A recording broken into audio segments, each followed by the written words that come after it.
Selamat malam pemirsa, program Berita Maluku Antar Nusa kembali hadir menjumpai Anda malam ini bersama saya, Eni Parinusa. Sejumlah informasi menarik dapat Anda simak, namun sebelumnya kita ikuti cuplikan berita utama Maluku Antar Nusa malam ini.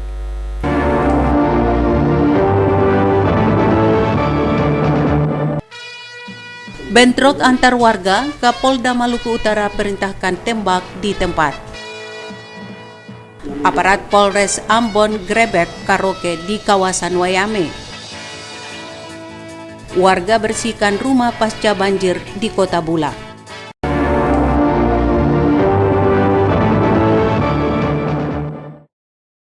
Saudara, demikian berita utama malam hari ini. Di samping beragam berita menarik lainnya bersama saya Eni Parinusa, kita ikuti Maluku Antar Nusa selengkapnya.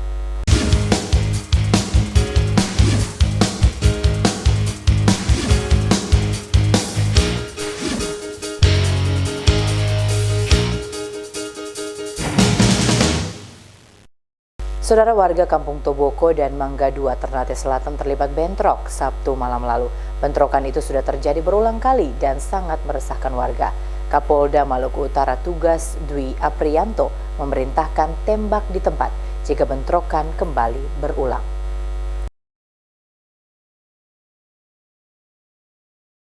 Bentrokan antara pemuda Toboko dan Mangga 2 Kota Ternate kembali terjadi Sabtu malam lalu.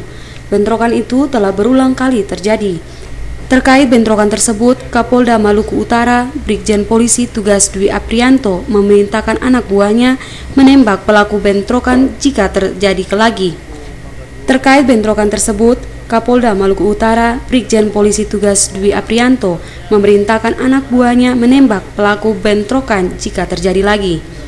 Langkah tegas itu diambil karena bentrokan tersebut sudah berkali-kali terjadi dan sangat meresahkan warga. Jika pelaku bentrokan dibiarkan, maka dikhawatirkan meluas. Aparat kepolisian juga diperintahkan berjaga-jaga di lokasi bentrokan. Saya perintahkan nanti yang saat sekarang pakai helm full face, kemudian pakai tutup kepala, pakai motor RE King yang kemarin terdeteksi itu, nanti saya perintahkan saya tembak mati tuh, ya. Saya perintahkan anggota saya, tidak usah dikejar, langsung dia lari, tembak. Aparat keamanan dan pemerintah telah seringkali melakukan sosialisasi kepada warga 3 kampung di Ternate Selatan yang sering terlibat bentrok. Bahkan mereka dijanjikan penghargaan jika sanggup menciptakan kondisi yang aman dan tentram di sana. Namun bentrokan masih kerap terjadi, bahkan hanya dengan alasan sepele. Menurut informasi dari pihak kepolisian, bentrokan Toboko Mangga 2 Minggu dini hari berawal dari provokasi yang dilakukan pengendara sepeda motor yang melakukan pelemparan yang diarahkan ke sejumlah pemuda Toboko yang duduk di rumah makan. Akibat pelemparan itu, terjadi perang batu antar pemuda kedua kampung. Aparat Polres Ternate yang diturunkan ke lokasi kejadian langsung mengamankan kedua kubu. Dari Ternate, Maluku Utara, Rusdi Samsi melaporkan. Sementara itu, saudara, aparat Polres Pulau Ambon dan Pulau-Pulau Leasi menggerebek sebuah tempat karaoke di kawasan Wayame, Kecamatan Teluk Ambon, Jumat malam. Penggerebekan dilakukan karena diduga terjadi perdagangan manusia di tempat hiburan tersebut.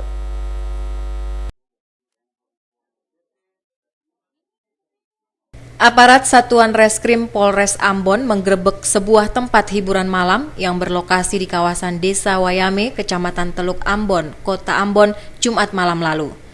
Polisi memperoleh informasi dari warga bahwa karaoke itu mempekerjakan wanita di bawah umur. Satu persatu kartu identitas pekerja di karaoke ini diperiksa. Hasilnya, ditemukan 3 gadis yang menjadi korban human trafficking atau perdagangan manusia. Selain memeriksa para pekerja, polisi juga memeriksa pemilik karaoke tersebut. Mereka dibawa ke Mapolres Ambon untuk pemeriksaan lebih lanjut. Informasi kerja dari via akun Facebook, dari saudara Erna, berada di Surabaya. Kemudian si Fitria ini dia menghubungi si Erna, ketemu si Erna untuk menanyakan lanjutan untuk kerja. Nah, di situ sudah korban bertemu Erni dan sudah menyampaikan bahwa dijanjikan kerja pada sebagai sales nanti di Ambon. Ya, dengan gaji 25 sampai 35 juta per 2 bulan. Per 2 bulan. Ya. Kemudian si Fitria menghubungi 2 teman satu desa juga dari Surabaya, yaitu Asiagi Erinita, terus teman satu lagi Dwi Dia Ubadillah.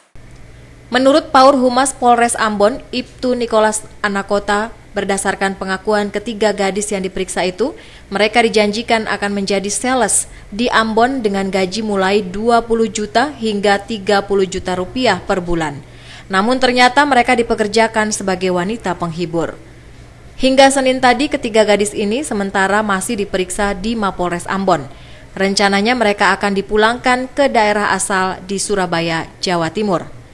Christine Sipahelut, Kurniawan, melaporkan. Saudara, kita beralih ke informasi lainnya. Warga Kota Bula dibantu aparat pemerintah dan TNI Polri melakukan pembersihan rumah dan lingkungan pasca banjir. Pemerintah Kabupaten Serang bagian Timur juga menurunkan tim medis untuk melakukan pemeriksaan kesehatan warga.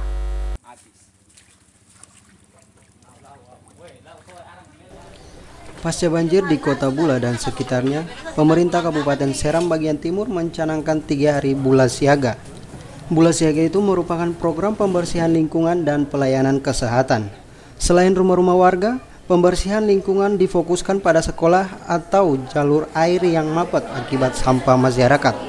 Program ini selain dilaksanakan masyarakat, juga melibatkan pegawai negeri sipil serta TNI Polri.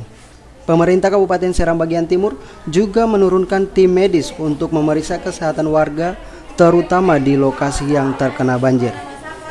Masyarakat juga butuh pelayanan kesehatan, maka kami menyiapkan hari ini kami siapkan pelayanan gratis buat masyarakat Fatulun, khususnya untuk di Fatulun yang mana memerlukan pelayanan, maka kami akan layani, dan kami siapkan para perawat kurang lebih 20 orang ditambah dengan dokter spesialis penyakit dalam untuk memberikan pengobatan gratis untuk masyarakat Fatulun hari ini. Direktur Rumah Sakit Umum Bula, Ali Daeng Prati, mengatakan pemeriksaan kesehatan itu bertujuan memantau kondisi kesehatan masyarakat pasca banjir yang terjadi beberapa hari lalu. Sementara itu, pembersihan lingkungan terus dilakukan terutama di lokasi rawan banjir. Dari Bula, Kabupaten Seram bagian Timur, Mansur Boenau melaporkan. Saudara, terhitung 1 Januari 2017, PLN menaikkan tarif dasar listrik bagi pelanggan 900 volt ampere atau rumah tangga yang dinilai tidak layak menerima subsidi. Kenaikan tarif dasar listrik akan dilakukan bertahap mulai 1 Januari, 1 Maret, dan 1 Mei 2017.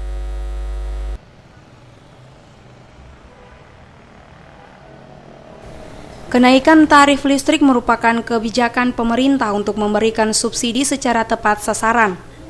Pelanggan listrik rumah tangga mampu berdaya 900 volt ampere dikenakan kenaikan tarif secara bertahap atau dicabut subsidinya. Kenaikan tarif dasar listrik akan dilakukan setiap 2 bulan sekali, yakni 1 Januari, 1 Maret, dan 1 Mei 2017. Dengan demikian, secara bertahap, tarif pelanggan rumah tangga mampu akan mengalami kenaikan dari Rp650 menjadi Rp791 per kWh per 1 Januari. Sedangkan pada 1 Maret naik menjadi Rp1.034 dan 1 Mei menjadi Rp1.352 per kWh. Kenaikan itu disesuaikan tarif otomatis setiap bulan dengan 12 golongan tarif non-subsidi lainnya. Pelanggan rumah tangga yang sebelumnya tergabung dalam golongan rumah tangga 900 VA secara otomatis menjadi golongan baru. Minggus Noya dan Edmond Tupan melaporkan.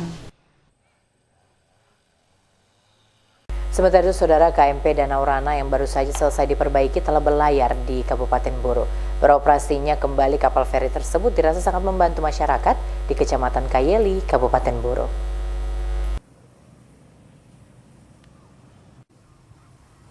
Masyarakat di Kecamatan Kayeli, Kabupaten Buru merasa terbantu dengan beroperasinya kembali kapal feri Danau Rana yang baru saja selesai docking. KMP Danau Rana yang mengangkut penumpang dengan tujuan Namlea, Kayeli, pulang pergi tersebut menjadi salah satu akses transportasi laut yang sangat membantu masyarakat untuk menyelesaikan berbagai keperluan di kota Namlea, ibu kota Kabupaten Buru. Farel Warang, salah seorang warga Kayeli, mengaku sangat terbantu dengan beroperasinya kembali kapal feri itu. Mereka dapat melakukan perjalanan dengan waktu yang relatif singkat dari Kecamatan Kayeli ke kota Namlea dengan harga yang relatif murah dan terjangkau. Perjalanan dari Namlea ke Kayeli maupun sebaliknya memakan waktu sekitar 1 jam. Bisa menunjang akses transportasi laut untuk masyarakat Kabupaten Buru, khususnya Kecamatan Namlea dan Kecamatan Kayeli. Syukur Wabula, petugas pelabuhan lokal Namlea, menjelaskan armada KMP Danau Rana sudah lama beroperasi. Namun beberapa waktu terakhir terhenti dan dilakukan perbaikan. Akibatnya, masyarakat yang hendak ke Namlea atau sebaliknya harus menggunakan transportasi darat dengan waktu tempuh sekitar 6 jam. Wabula mengaku selain KMP Danau Rana, ada 2 kapal feri lainnya yakni KMP Tanjung Soleh dengan rute Namlea, Manipa Waisala, Kabupaten Seram Barat, dan KMP Badaleon dengan rute Namlea Sanana. Lancarnya transportasi laut di Kabupaten Buru itu diakui sangat membantu masyarakat setempat untuk bepergian termasuk untuk urusan kesehatan. Untuk pelayanan feri antara Namlea Kayeli lebih layak untuk masyarakat di sini. Kalau masalah tiketnya diperbandingkan itu lebih murah, jauh lebih murah daripada Speed atau angkutan-angkutan yang lain. Dari Namlea, Erenstasi Jawa melaporkan. Pemirsa, Anda kembali bersama dengan kami dalam program Maluku Antar Nusa dan kini kita ikuti informasi selanjutnya. Pemerintah Negeri Kataloka, Kecamatan Pulau Gorom, Kabupaten Seram bagian timur membentuk pasukan keamanan wilayah negeri. Pasukan itu dinamakan Leo Wana yang bertugas menjaga keamanan negeri Kataloka.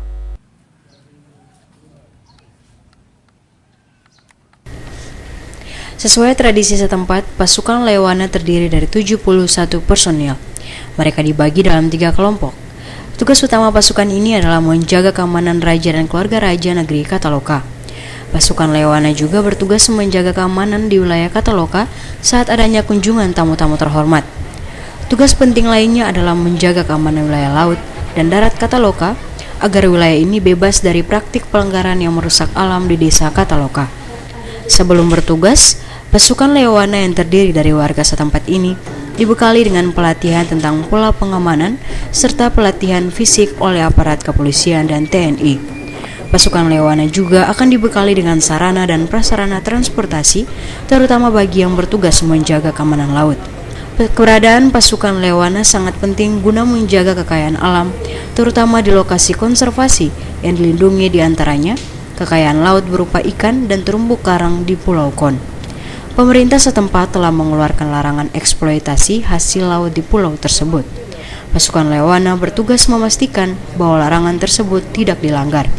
Mengamankan, melindungi raja dan keluarga dan negeri, kemudian dia melindungi sumber daya alam laut darat untuk mengawasi terutama wilayah-wilayah yang sudah masuk dalam wilayah konservasi atau NGAM, itu mereka tetap menjaga terus untuk kepentingan anak cucu ke depan. Tokoh masyarakat Kataloka, Ansar Umare Watimena mengatakan, keberadaan pasukan Lewana sangat penting guna menjaga kekayaan alam di wilayah kerajaan Kataloka dapat terlindung dan dikelola secara baik. Dengannya, diharapkan rakyat Kataloka dapat menikmati berbagai kekayaan alam tersebut. Dari Kataloka, Kabupaten Seram bagian timur, Mansur Boynau melaporkan.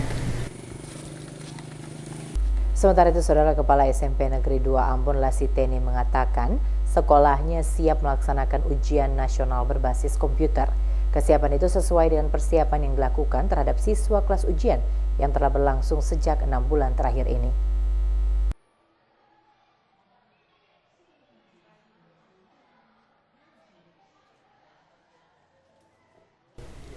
SMP Negeri 2 Ambon telah bersiap melaksanakan ujian nasional berbasis komputer tahun ini.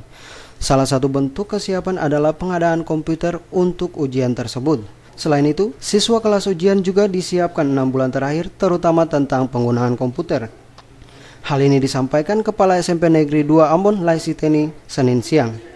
Sekolah bekerja sama dengan pengurus komite untuk menambah jumlah komputer di sekolah itu yang saat ini mencapai 90 unit.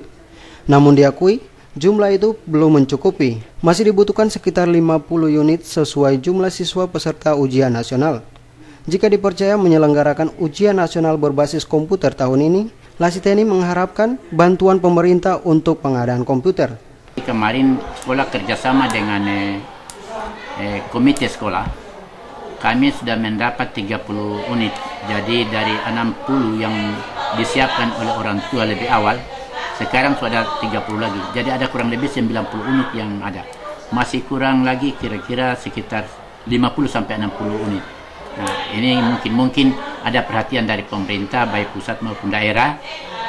Karena tidak selamanya semuanya didanai oleh komite atau orang tua. Persiapan yang dilakukan sejak 6 bulan terakhir ini membuat Lasiteni yakin siswa akan berhasil maksimal dalam ujian nasional berbasis komputer tahun ini.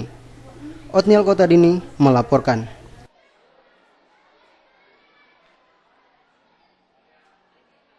Pemirsa, berikut ini kami mengajak Anda untuk mengikuti aktivitas pasangan calon wali kota dan wakil wali kota Ambon yang dilaksanakan di sejumlah tempat di kota Ambon yang kami rangkum dalam segmen Pilkada Serentak berikut ini.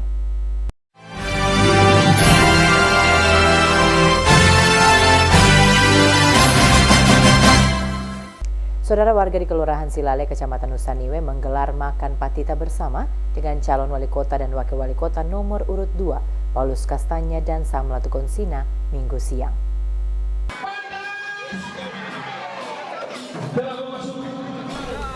Makan patita adalah salah satu tradisi orang Ambon sebagai ungkapan mengikat hubungan kebersamaan dan persaudaraan di antara sesama warga. Tradisi yang menjadi bagian dari kehidupan orang Ambon ini digelar warga masyarakat Kelurahan Silale, Kecamatan Nusa Niwe dengan pasangan calon wali kota dan wakil wali kota nomor urut 2, Paulus Kastanya dan Samlatu Konsina. Warga masyarakat dari 7 rukun tetangga yang berada di Kelurahan Silale berbaur bersama pasangan calon yang dikenal dengan jargon pantas bisa bikin labe. Tokoh pemuda masyarakat Silale, Haji Ayun menjelaskan, dirinya bersama warga masyarakat Silale telah bertekad akan memenangkan Pantas pada Pemilu Kada Kota Ambon 15 Februari 2017 mendatang. Di kelurahan ini terdapat 7 TPS dengan jumlah pemilih kurang lebih 4.000 pemilih. Ayun bersama warga masyarakat Silale telah mengenal 2 figur calon pemimpin Kota Ambon Pantas cukup lama. Poli dan Sam telah dianggap bagian dari masyarakat Silale karena keduanya memiliki jiwa merakyat yang bisa berbuat lebih baik lagi bagi warga Kota Ambon. Calon wali kota Ambon Paulus Kastanya mengatakan dirinya dan Sam memberikan apresiasi bagi warga Silale yang telah menggelar makan patita bersama. Di momen kebersamaan ini juga Paulus Kastanya menyampaikan tekad dan niat Pantas akan melaksanakan tugasnya sebagai pelayan masyarakat Kota Ambon untuk merealisasi janji-janji politik mereka guna mensejahterakan warga Kota Ambon lewat program-program prioritas pro rakyat dan pro lingkungan. Sementara calon wakil wali kota Samlatu Konsina yakin 2017 adalah tahun kemenangan bagi Pantas. Pantas hadir sebagai calon pemimpin Kota Ambon tidak hanya membuat janji pada sejumlah program pro rakyat dan pro lingkungan yang ditawarkan. Namun program-program itu akan terrealisasi dengan adanya dukungan penuh dari 9 partai politik yang memegang kekuasaan di kursi legislatif DPRD Kota Ambon. Devi bin Umar, Ongen Limba melaporkan. Sementara itu, saudara, program penyuluhan kesehatan yang dilakukan kaum perempuan di kawasan Air Putri Kota Ambon disambut baik pasangan calon wali kota dan wakil wali kota Ambon nomor urut 1 Richard Lohena Pesi Syarif Hadler. Kegiatan tersebut diakui mendukung salah satu program prioritas pasangan berakronim Paparisa Baru yakni Ambon yang sehat. Pasangan calon wali kota dan wakil wali kota Ambon nomor urut 1 Richard Luana Pesi dan Syarif Adler menyempatkan waktu menemui kaum perempuan di kawasan Air Putri Kamis malam. Kaum perempuan Air Putri yang tengah menggelar penyuluhan kesehatan mengajak pasangan berakronim Paparisa Baru itu untuk melihat dari dekat program-program yang dijalankan mereka. Salah satu program yang dilakukan adalah penyuluhan kesehatan yang menghadirkan narasumber dokter dan ahli gizi. Program yang diinisiasi kaum perempuan Air Putri ini mengangkat topik tentang dampak HIV/AIDS, kanker serviks, maupun hipertensi yang merupakan penyakit-penyakit pembunuh utama di Indonesia. Calon wali kota Ambon, Richard Luana Pesi, mengapresiasi program yang dilakukan kaum perempuan di kawasan Air Putri. Luana Pesi mengaku program kaum perempuan di Air Putri ini mendukung salah satu program prioritas pasangan Paparisa Baru, yakni Ambon yang sehat. Menurut Luana Pesi, untuk mewujudkan warga kota Ambon yang sehat, maka pasangan Richard Syarif berkeinginan semua warga kota mesti memiliki kartu BPJS Kesehatan. Dengan adanya kartu BPJS Kesehatan, pelayanan kesehatan bagi masyarakat akan dilakukan secara gratis. Siloam, sebuah rumah sakit bertaraf internasional dengan layanan BPJS Kesehatan, tengah dipercepat penyelesaiannya. Rumah sakit ini akan melayani masyarakat pengguna kartu BPJS Kesehatan dengan kelengkapan sarana dan prasarana yang tersedia. Untuk itu, Luana Pesi meminta agar rumah sakit yang lain di kota Ambon juga dapat meningkatkan mutunya agar dapat bersaing dengan rumah sakit Siloam dalam pelayanan kesehatan. Dirinya percaya warga kota Ambon yang sehat dapat menciptakan generasi bangsa yang cerdas di masa mendatang. Melki Latusa oleh Sarles Bolaman melaporkan.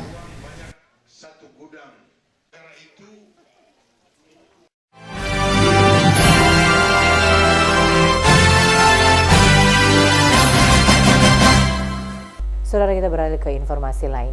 Ibu-ibu Majelis Taklim Al-Huda Ponegoro memperingati Maulid Nabi Muhammad SAW 1437 Hijriah kemarin. Peringatan Maulid Nabi itu diisi dengan pembacaan Syaraf Al-Anam. Warga kampung dan di Ponegoro. Dalam suasana kebersamaan, Majelis Taklim Al-Huda Ponegoro memperingati Maulid Nabi Muhammad SAW 1438 Hijriah kemarin. Tema yang diangkat dalam peringatan Maulid Nabi ini adalah mempererat tali silaturahmi. Ketua Panitia Nyonya Soraya mengatakan peringatan Maulid Nabi Muhammad SAW 1438 Hijriah yang dilakukan ibu-ibu Majelis Taklim Al-Huda Ponegoro ini merupakan wujud kecintaan kepada Rasulullah Muhammad SAW. Momentum peringatan Maulid Nabi ini juga dijadikan sarana untuk mempererat tali silaturahmi di antara sesama. Al-Ustadz Saiful Al-Maskati dalam Hikmah Maulid mengatakan, peringatan Maulid Nabi Muhammad SAW yang kini marak dilakukan umat Islam di bulan Rabiul Awal hendaknya dapat diikuti dengan meneladani suri teladan Nabi dalam kehidupan sehari-hari. Peringatan Maulid Nabi yang dilakukan ini jangan hanya bersifat seremonial saja, namun akhir dari peringatan Maulid Nabi ini dapat membawa perubahan bagi umat Islam, khususnya ibu-ibu Majelis Taklim terkait dengan akhlak dan keimanan serta ketakwaan kepada Allah dan Rasul Muhammad SAW. Pada peringatan Maulid Nabi ini, ibu-ibu Majelis Taklim Al-Huda Ponegoro turut mempersembahkan pembacaan sejarah singkat kelahiran Rasulullah Muhammad SAW yang terangkum dalam pembacaan Syaraf Al-Anam. Lantunan zikir dan salawat mewarnai pembacaan Syaraf Al-Anam ini. Pembacaan Syaraf Al-Anam ini juga sekaligus merupakan wujud kecintaan ibu-ibu Majelis Taklim Al-Huda Ponegoro terhadap kelahiran Rasulullah Muhammad SAW. Judendi Asril melaporkan.